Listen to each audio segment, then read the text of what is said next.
FIFA world cup 2026 पहली बार United states, Mexico और Canada में होने जा रहा है।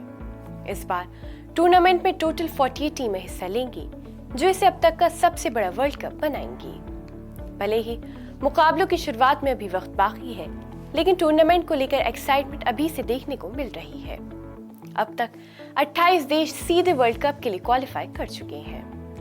दुनिया की अहम sports equipment manufacturer company Adidas ने इस क्वालिफाई कर चुकी टीमों में से 22 देशों की नई जर्सी दिखाई है। इन जर्सियों में हर एक टीम की पहचान, परंपरा और मॉडर्न डिजाइन का खूबसूरत मिक्सचर देखने को मिलता है।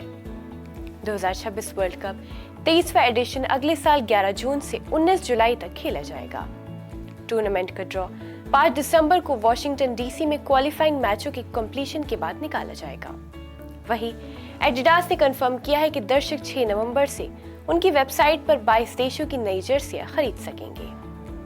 48 टीमों की भागीदारी के साथ ये अब तक का सबसे बड़ा वर्ल्ड कप होगा और दुनिया भर के करोड़ों फैंस का जोश पहले से ही चरम पर है।